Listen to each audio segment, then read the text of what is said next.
నమస్తే, నేను కిషోర్ కుమార్. ఈ వీడియో మీరు మొదటిసారి మన ఛానల్లో చూస్తున్నట్టయితే దయచేసి ఈ ఛానల్ని సబ్స్క్రైబ్ చేయండి. అదేవిధంగా కింద మీకు హైప్ బటన్ కనిపిస్తే దాన్ని ప్రెస్ చేసి మాకు పాయింట్లు ఇవ్వడం కూడా మర్చిపోకండి. మీ ప్రోత్సాహమే మాకు కొండంత బలాన్ని ఇస్తుంది. ఒక అబద్ధాన్ని ఒకసారి చెప్తే నమ్మరు, 2 సార్లు చెప్తే నమ్మరు, ఒక 10 సార్లు చెప్తేనే నమ్మకపోవచ్చు. కానీ అదే అబద్ధాన్ని పదే పదే ఒక 100 సార్లు, ఒక 1000 సార్లు ఏదో సంకీర్తనలాగా జపిస్తూ ఉంటే ఏమో ఏదో సందర్భంలో నమ్మొచ్చేమో, ఏదో సందర్భంలో అవునుగా బోలు వీళ్ళు ఎన్నిసార్లు చెప్తున్నారు నిజమేనేమో అనే భావన కలగచ్చేమో. ఎందుకు ఈ మాట చెప్తున్నానంటే ఇప్పుడు ఆంధ్రప్రదేశ్లో జరుగుతున్నది. వైసీపీ ఇప్పుడు జెన్జీ ఉద్యమం పేరుతోటి డిఎస్సిలో అక్రమాలు జరిగిపోయాయి, అన్యాయాలు జరిగిపోయాయి, అది జరిగిపోయి ఇది జరిగిపోయాయి అని చెప్పేసి 300 పైచిలుకు అప్లికేషన్, 300 పైచిలుకు పిటిషన్లు కోర్టులో వేసింది. అయినా ఒక్క దాంట్లో కూడా కోర్టు నుంచి ప్రభుత్వానికి డిఎస్సికి వ్యతిరేకంగా ఒక్క మాట, ఒక్క తీర్పు రాకపోయినా సరే ఏదో జరిగిపోయింది అని చెప్పేసి బురద చల్లేటటువంటి ప్రయత్నాన్ని మాత్రం ఆపకుండా తలనెరిసిన వాళ్ళందరం తీసుకొచ్చి జంజీల పేరుతో నిరాహార దీక్షల డ్రామా అయితే చేయిస్తున్న పరిస్థితి కనిపిస్తుంది. సో ఇలా చేయించడం వల్ల ఏదో పాయింట్లో నమ్మకపోతారా, ఏదో పాయింట్లో నిజమనుకోకపోతారా, ఏదో పాయింట్లో ప్రభుత్వం మీదో లేదంటే లోకేష్ మీదో ఒక అనుమానపు నీడ రాకపోతుందనేటటువంటి ఆశ అన్నమాట. అయితే ఈ వీడియోలో నేను ప్రధానంగా వీడు చేస్తున్నటువంటి ఆరోపణల్లో వాస్తవాలెంత, నిజాలెంత అనేది ప్రత్యక్షంగా చూపించే ప్రయత్నం, తేల్చి చెప్పేటటువంటి ప్రయత్నం అయితే చేయబోతున్నాను. విద్యాశాఖ అధికారులు ఇచ్చినటువంటి రిపోర్ట్ అయితే నా దగ్గర ఉంది. ఒకవేళ ఇది కాదు, అబద్ధం, తప్పు అని చెప్పేసి ఈ వీడియో చూస్తున్న వాళ్ళు ఎవరైనా సరే ఆధారాలుంటే నాకు పంపించవచ్చు. కింద నా మెయిల్ ఐడి కూడా ఉంటుంది. లేదంటే మీరు నేను చెప్పింది తప్పు అనుకుంటే విమర్శిస్తూ మీరు వీడియో కూడా చేయొచ్చు. లేదంటే ఇవి తప్పు అని చెప్పేసి విద్యాశాఖ అధికారులు ఇచ్చిన డేటా పూర్తిగా తప్పు, అవాస్తవం అని చెప్పేసి కోర్టులో పిటిషన్ అయినా వేసుకోవచ్చు. నేను ఈ ప్రయత్నం ఎందుకు చేస్తున్నానంటే మీరు ఇన్నిసార్లు అబద్ధాలు చెప్తున్నారు కదా, కనీసం నేను ఒక్కసారైనా సరే నిజం చెప్పే ప్రయత్నం చేస్తాను. అందుకోసమే ఈ వీడియో అన్నమాట.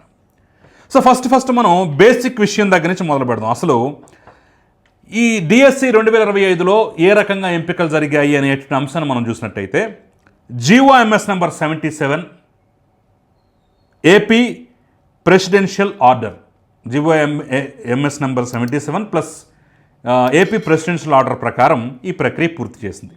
ఇందులో ఏమేమి ఉంటాయి అంటే మెరిట్తో పాటు వర్టికల్ రిజర్వేషన్, దాంతోపాటు హారిజంటల్ రిజర్వేషన్. సో ఎంపిక ఈ మూడింటి ద్వారా జరుగుతుంది. Merit plus vertical reservation plus horizontal reservation. ఈ 3 అంశాల నుంచి ఏ పోస్టు ఇవ్వటానికి వీల్లేదు. మెరిట్ అంటే అందరికీ తెలిసిందే. వర్టికల్ అంటే కులాలకు సంబంధించినటువంటి జాబితా ఆధారంగా, కులాలకు సంబంధించినటువంటి రిజర్వేషన్ పాయింట్ల ఆధారంగా ఉంటుందన్నమాట. ఇక్కడ అందరికీ అర్థం కానిది, ఎక్కువ కన్ఫ్యూజన్కి తావిచ్చింది హారిజంటల్ రిజర్వేషన్. హారిజంటల్ రిజర్వేషన్ అంటే మహిళలు, దివ్యాంగులు, స్పోర్ట్స్, మాజీ సైనిక ఉద్యోగులు, ఈ 4గురికి అవకాశం కల్పించేటటువంటి ప్రక్రియే horizontal reservation. So merit, vertical, horizontal ఈ 3 ద్వారానే ఎంపిక జరిగాయి. వీళ్ళు ఆరోపణ చేస్తున్నటువంటి ఒక 20-25 దాదాపు 28 కేసుల వరకు ఉన్నాయి. అందులో నేను కొన్నిటిని మొత్తం చెప్పాలంటే వీడియో చాలా లెంతీ అయిపోతుంది కాబట్టి కొన్ని అంశాలు తీసుకుని నేను చెప్పేటటువంటి ప్రయత్నం అయితే చూపించే ప్రయత్నం చేస్తాను. అంటే ఏ రకంగా, ఎక్కడ, ఎలా, ఏ రిజర్వేషన్ అమలు చేశారు, దానివల్ల ఎవరికి ఉద్యోగం వచ్చింది, మాకు ఉద్యోగం రాలేదు అన్నటువంటి అభ్యర్థులకి ఎందుకు రాలేదు అనేది నేను చెప్పే ప్రయత్నం చేస్తాను. First case Ekambaram. విద్యాశాఖ ఇచ్చిన రిపోర్ట్ ఆధారంగా నేను చెప్తున్నాను. ఏకాంబరం అనేటటువంటి వ్యక్తి ఈయన సోషల్ స్టడీస్కు సంబంధించినటువంటి పరీక్షకు హాజరయ్యాడు. ఇది చిత్తూరు జిల్లా. ఈయన ఏమంటాడంటే సర్టిఫికెట్ల వెరిఫికేషన్ పూర్తయినా సరే నన్ను పిలిచారు, సర్టిఫికెట్ల వెరిఫికేషన్ పూర్తి చేశారు, అయినా సరే ఉద్యోగం ఇవ్వలేదని చెప్పేసి అంటారు. పాయింటే. ఎందుకు ఇవ్వలేదంటే చిత్తూరు జిల్లాలో బీసీ-డి కేటగిరీ, అంటే ఈయన బీసీ-డి కేటగిరీ కిందకు వస్తాడు. ఇందులో 7 ఖాళీలు ఉన్నాయి. 7 ఖాళీల్లో 5 పోస్టులు అచ్చంగా మెరిట్కి ఇచ్చేశారు. మిగిలిన 2 పోస్టులు ఎవరికి ఇచ్చారయ్యా అంటే నిబంధనల ప్రకారం హారిజంటల్ రిజర్వేషన్ ద్వారా దివ్యాంగ అభ్యర్థులకు దక్కటం అనేది జరిగింది. సో ఇక్కడ కట్ ఆఫ్ ఎంతయ్యా అంటే 116వ ర్యాంకుకి మెరిట్ పూర్తయిపోయింది. మిగిలినటువంటి 2 పోస్టులు దివ్యాంగ అభ్యర్థులకు ఇచ్చేశారు. మరి ఆయనకి 125వ ర్యాంక్ వస్తే ఏ రకంగా ఉద్యోగం వస్తుంది? 116వ ర్యాంకుకి అయిపోయినాయి ఉద్యోగాలు మొత్తం. ఎలా వస్తుంది? అలాగే ఇంకో కేసు, నాగవేణి అంకని సోషల్ స్టడీస్ ఈవిడ కూడా విశాఖపట్నం జిల్లా BCA కేటగిరీకి చెందినటువంటి అభ్యర్థి. ఈవిడ ఏమంటారంటే ఈమె స్థానంలో స్పోర్ట్స్ కోటా అభ్యర్థిని ఎంపిక చేశారు, నాకు అన్యాయం చేశారని చెప్పేసి ఈవిడ ఆరోపణ. సరే, వాస్తవం ఏంటో చూస్తే BCA కేటగిరీలో 7 ఖాళీలు ఉన్నాయి. 7 ఖాళీలు ఉంటే 6 అచ్చంగా మెరిట్కే ఇచ్చేశారు. సో 6 అచ్చంగా మెరిట్కి ఇస్తే 7వది ఎవరికి ఇచ్చారయ్యా అంటే స్పోర్ట్స్ కోటా అభ్యర్థికి ఇచ్చేశారు. ఆ స్పోర్ట్స్ కోటాకి ఎందుకు ఇస్తారని చెప్పేసి ఇవ్వడండి, స్పోర్ట్స్ కోటా అమలు చేయాలి. ఆ 6 ఎవరికి ఇచ్చారు? 134వ ర్యాంకుకి 6 ఉద్యోగాలు పూర్తయిపోయాయి. ఈవిడకి 146వ ర్యాంక్ వచ్చింది. అంటే మెరిట్లో 134వ ర్యాంకుకే ఉద్యోగాలు మొత్తం పూర్తయిపోతే మరి మిగిలిన దాన్ని స్పోర్ట్స్ కోటాకి హారిజంటల్ రిజర్వేషన్ అంటే అదే మరి అమలు చేయాలి. అమలు చేయకపోతే ఇక్కడ ఇందుట్లో ఈ విభాగంలో 7 పోస్టులు ఉంటే రిజర్వేషన్ అమలు చేయలేదని చెప్పేసి వాళ్ళు వెళ్ళి కోర్టులో కేసు వేస్తారు. ఏమవుద్ది అప్పుడు? ఏ రకంగా వస్తుంది? 134 ఉద్యోగాలు అయిపోతే 146 ర్యాంక్ ఎలా ఉద్యోగం వస్తుంది? అలాగే షేక్ నసీమూన్ కడప జిల్లా బయాలజికల్ సైన్స్ అభ్యర్థి, BCE కేటగిరీ అనమాట. సో BCE కేటగిరీలో కడప జిల్లాలో 2 పోస్టులు మాత్రం ఉన్నాయి. ఆ రెండింటిని మెరిట్ సాధించినటువంటి అభ్యర్థులకే ఇవ్వటం జరిగిపోయింది. మొదటిది 4వ ర్యాంకు, రెండోది 30వ ర్యాంకు. ఎవడికి వచ్చింది? 43వ ర్యాంకు. సో 30వ ర్యాంకుకే ఉద్యోగాలు పూర్తయిపోతే ఇక్కడ 43వ ర్యాంకు అభ్యర్థికి ఎక్కడి నుంచి ఉద్యోగాలు వస్తాయనేది ప్రశ్న. ఒకవేళ ఈ విభాగంలో కనుక దివ్యాంగులో మరొకలో మాజీ సైనికులు ఒకవేళ ఉన్నట్టయితే వాళ్ళకు కూడా హారిజంటల్ రిజర్వేషన్లో వచ్చిన రెండింటిలో మళ్ళీ ఒకటి కేటాయించాల్సి వచ్చేది. ఎవరు లేరు కాబట్టి ఈవిడ ఈరోజు సర్టిఫికెట్ల వెరిఫికేషన్ పూర్తయిపోయినా నాకు ఉద్యోగం లేదని చెప్పేసి అడుగుతున్నారు. కారణం ఏంటంటే మరి ఎందుకు ఉద్యోగం అంటే 2 మెరిట్లు అయిపోయాయి, ఎలా వస్తాయి? ఆ తర్వాత బండారు యమున అని చెప్పేసి మరొక అభ్యర్థికి సంబంధించిన కేసు కూడా ఉంది. ఫిజికల్ సైన్స్ విశాఖపట్నం జిల్లా, ఎవడు కూడా అంతే, వెరిఫికేషన్ పూర్తయిపోయినా జాబ్ రాలేదంటారు. BCD category. ఈ BCD కేటగిరీలో 5 ఖాళీలు ఉంటే 4 పోస్టులు జనరల్ మెరిట్, 30వ ర్యాంకుకి 4 పోస్టులు పూర్తయిపోయాయి. ఇక ఎవరికి ఇవ్వాలి 5వ పోస్ట్ అంటే BCDలోనే స్పోర్ట్స్ కోటా హారిజంటల్ రిజర్వేషన్ అభ్యర్థికి వెళ్ళిపోయింది. ఒకవేళ ఆ అభ్యర్థి లేకపోతే ఈవిడ కన్నా మెరిట్ ఉన్న వాళ్ళు ఉంటే వాళ్ళకి వెళ్ళిపోయేదాం. ఎందుకంటే ఈవిడికి 68వ ర్యాంక్ వచ్చింది. కట్ ఆఫ్ ఎంత? 30వ ర్యాంకుకే ఉద్యోగాలు అయిపోయాయి. మెరిట్లో 30వ ర్యాంకుకే ఉద్యోగాలు అయిపోయాయి. మిగిలింది స్పోర్ట్స్ కోటాకి ఇచ్చారు. స్పోర్ట్స్ కోటా అభ్యర్థి లేకపోతే ఈవిడికన్నా మెరిట్ ఇంకెవరన్నా ఉంటే వాళ్ళకి వెళ్ళిపోయేదాం. ఈవిడికి ఎక్కడ 68వ ర్యాంకు, ఎక్కడ ఉద్యోగం వస్తుంది? రాలా. ఆ తర్వాత Eripelli Shravan Kumar, physical science Visakhapatnam, BCA అన్నమాట. ఈయన కూడా వెరిఫికేషన్ పూర్తి చేశారు, ఉద్యోగం వద్దని చెప్పేసి ఈయన కూడా ఆరోపణ. అయితే ఇక్కడ జనరల్ మెరిట్ కింద 2 పోస్టులే ఉన్నాయి. 4 ఖాళీల్లో జనరల్ మెరిట్ కింద 2 పోస్టులే ఉన్నాయి. కట్ ఆఫ్ మార్క్ ఎంత? 31. ఈయనకు వచ్చింది ఎంత? 53. సో మహిళా కోటాలో 1 పోస్టు, దివ్యాంగ కోటాలో 1 పోస్టు, ఆ 2 హారిజంటల్ రిజర్వేషన్లో వెళ్ళిపోయి. మహిళ ఉంది కాబట్టి మహిళా కోటాలు ఇవ్వాలి కాబట్టి ఇచ్చారు. దివ్యాంగులు ఉన్నారు కాబట్టి దివ్యాంగ కోటాలు ఇవ్వాలి కాబట్టి హారిజంటల్ రిజర్వేషన్ ఇచ్చారు. మిగిలిన 2 మెరిట్లో వెళ్ళిపోయాయి, 31కి వెళ్ళిపోయాయి. 53వ ర్యాంక్ వచ్చినటువంటి ఈ అభ్యర్థికి ఎలా వస్తుంది? రాలేదు. ఇక Samudam Prithviraju Telugu zone 3 BCB category, ఈయన కూడా అంతే, వెరిఫికేషన్ పూర్తయిపోయినా ఇవ్వలేదన్నారు. 5 పోస్టులు ఉన్నాయి. ఆ 5 పోస్టులు మెరిట్ సాధించినటువంటి అభ్యర్థులకే ఇచ్చారు. ఎందుకంటే అక్కడ రిజర్వేషన్కి సంబంధించినటువంటి క్యాండిడేట్లు ఎవరు లేరు కాబట్టి ఇవ్వాల్సి వచ్చి ఉంటుంది. అందుట్లో ఈయనకు వచ్చిన ర్యాంకు 157. ఆ యొక్క 5 పోస్టులో 24వ ర్యాంకు ఫస్ట్, 90వ ర్యాంకు సెకండు, 143వ ర్యాంకు థర్డు, 147వ ర్యాంకు ఫోర్త్, 152వ ర్యాంకు ఫిఫ్త్. ఈయనకు వచ్చిందంతా 157. 152కు పోస్టులు పూర్తయిపోతే 157వ ర్యాంక్ అభ్యర్థికి ఉద్యోగం వస్తుందా? రాదు. ఇక ఎరిగిపోయిన శ్రీనివాసులు, ఈయన ఆరోపణ కూడా సేమ్. SGT ప్రకాశం జిల్లా BCD కేటగిరీ. అయితే BCD కేటగిరీలో ఆ జిల్లాలో 6 ఖాళీలు ఉంటే 5 పోస్టులు మెరిట్లో ఇచ్చారు, 1 పోస్టు హారిజంటల్ రిజర్వేషన్ కింద మాజీ సైనిక ఉద్యోగి. ఒకవేళ మాజీ సైనిక ఉద్యోగి లేకపోతే ఈయనకు ఏమైనా అవకాశం దక్కేదాం. ఆ పోస్ట్ ఆ కోటాకి వెళ్ళిపోయింది. ఇక్కడ 86వ ర్యాంకులో ఉన్నటువంటి ఈ అభ్యర్థికి దక్కలేదు. మిగిలిన వాళ్ళందరికీ మెరిట్లో వచ్చింది. ఇక విజయలక్ష్మి టి ఎస్జిటి చిత్తూరు జిల్లా స్పోర్ట్స్ అభ్యర్థికి ఇవ్వటం వల్ల ఏమొక అవకాశం దక్కలేదు అనేది ఎవడ ఆరోపణ. ఎస్, నిజమే. చిత్తూరు జిల్లాలో ఎస్జిటి ఓసీకి సంబంధించినటువంటి కేటగిరీలో 350 ఖాళీగా ఉంటే 343 అచ్చంగా మెరిట్లో వెళ్ళిపోయాయి. కట్ ఆఫ్ ఎంతో తెలుసా? 623వ ర్యాంకు. ఇక మిగిలిన 7 పోస్టులు ఏవైతే ఉన్నాయో అందుట్లో 2 దివ్యాంగులు, 2 స్పోర్ట్స్, 3 మాజీ సైనికుల కోటాలో భర్తీ అయిపోయాయి.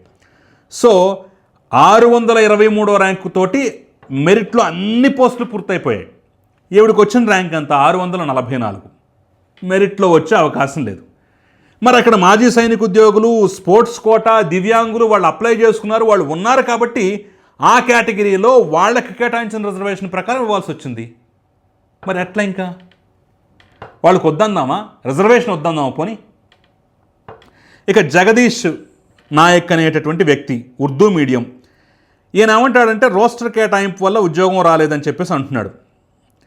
సో కడప జిల్లా ఏంది, ఎస్టీ కేటగిరీలో 4 బ్యాక్లాగ్ ఖాళీలు ఉన్నాయి. అందుట్లో 2 జనరల్, 2 ఉమెన్ ఉన్నాయి. 2 జనరల్ పోస్టులు ఎస్టీల్లో మెరిట్ వచ్చేసాయి. ఎస్టీ మహిళా అభ్యర్థులు లభించకపోవడంతో మిగిలిన 2 ఖాళీగా పెట్టారు. ఖాళీగా పెట్టింది నాకు ఇవ్వమంటాడు. అది ఎక్కడన్నా వీలుంటుందా? మహిళలకు కేటాయించినటువంటి కేటగిరీలో పురుషుణ్ణి ఎంపిక చేయటం ఉంటుందా? ఆ మహిళ దొరకలేదు కాబట్టి ఖాళీగా పెట్టారు. ఆడ రిజర్వేషన్ మార్చలేరు కదా.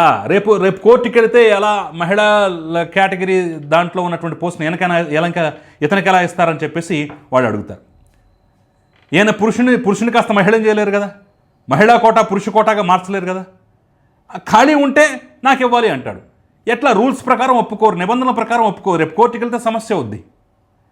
దానికి కూడా నిబంధనల ప్రకారం 1కి 2 సార్లు చూసి అప్పటికి కూడా ఎవరో దక్కకపోతే తప్పదు అనుకున్నటువంటి పరిస్థితుల్లో, ప్రత్యేకమైన పరిస్థితుల్లో 2 సార్లు వెయిట్ చేసి మరీ ఇవ్వాలి తప్ప ఒత్తగిచ్చేయడానికి వీల్లేదు. అంటే ఈ రకమైనటువంటి ఆరోపణలు అన్నమాట. వాళ్ళకి బాధ ఉండొచ్చు, కానీ ఈ రకంగా మార్చలేరు కదా. మహిళా కోట పురుష కోటాగా చేయలేరు కదా. అలాగే ఇంకొక ఎగ్జాంపుల్, అనిక దుర్గయ్య, ఫిజికల్ ఎడ్యుకేషన్, తూర్పుగోదావరి. ఈయన నేషనల్ గోల్డ్ మెడలిస్ట్ అట. అయినా సరే ఉద్యోగం నిరాకరించారు. బ్రాంజ్ మెడల్ ఉన్న వారికి ఉద్యోగం ఇచ్చారని చెప్పేసి అంటున్నారు. అయితే ఈయన 32వ నేషనల్ గేమ్స్ 2002లో పార్టిసిపేట్ చేశారట. అయితే దానికి సంబంధించినటువంటి ఆ సర్టిఫికెట్ అప్లోడ్ చేయలేదట. ఏది? దరఖాస్తు చేసుకునే టైంలో. మరి దరఖాస్తు చేసుకునే టైంలో అప్లోడ్ చేయకపోతే ఆయన దగ్గర ఆ సర్టిఫికెట్ ఉన్న విషయం ఎవరికి తెలుస్తుంది? ఎలా తెలుస్తుంది? ఎలా ఇస్తారు? నేను అద్భుతంగా ర్యాంక్ కొట్టానండి, కానీ ర్యాంక్ కార్డు మాత్రం నా దగ్గర లేదండి అంటే ఎవరైనా ఉద్యోగం ఇస్తారా? సీట్ ఇస్తారా? ఎట్లా? పోనీ అది పోయిందా? సమయానికి దొరకలేదా? ఇంకోట మహమ్మద్ షాబుద్దీన్, ఫిజికల్ ఎడ్యుకేషన్, ఈయన కూడా ఫస్ట్ లాంగ్వేజ్ ఉర్దూ అని చెప్పి తిరస్కరించారు. అక్కడ తెలుగు కంపల్సరీ అనేటటువంటి నిబంధన జీవో ఎంఎస్ నెంబర్ 15 రూల్ 5లో ఉంది.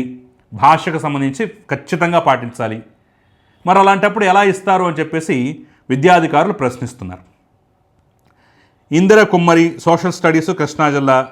ఇవి కూడా అంతే, వెరిఫికేషన్ పూర్తయినా నాకు ఇవ్వలేదని చెప్పేసి. కృష్ణా జిల్లా ఎస్సీ GR 3 కేటగిరీలో 10 ఖాళీలు ఉంటే 8 ఖాళీలు అచ్చంగా మెరిట్లో వెళ్ళిపోయాయి. 127వ ర్యాంక్కి 8 ఖాళీలు పూర్తయిపోయి అచ్చంగా మెరిట్లో.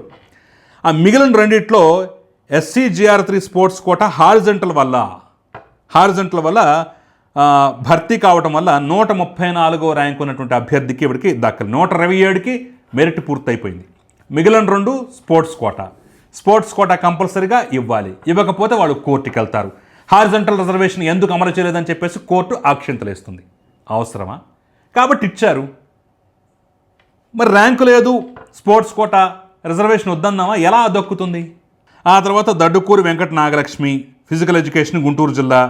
సేమ్ సర్టిఫికెట్ల వెరిఫికేషన్ అయినా ఇవ్వలేదని చెప్పేసి అంటున్నారు. BCD కేటగిరీలో ఇక్కడ 12 ఖాళీగా ఉంటే 8 పోస్టులు మెరిట్లో వెళ్ళిపోయాయి. 142వ ర్యాంకు కట్ ఆఫ్ అన్నమాట. 4 పోస్టులు 3 మహిళ, 1 స్పోర్ట్స్ హారిజంటల్ రిజర్వేషన్లో భర్తీ అయిపోయాయి.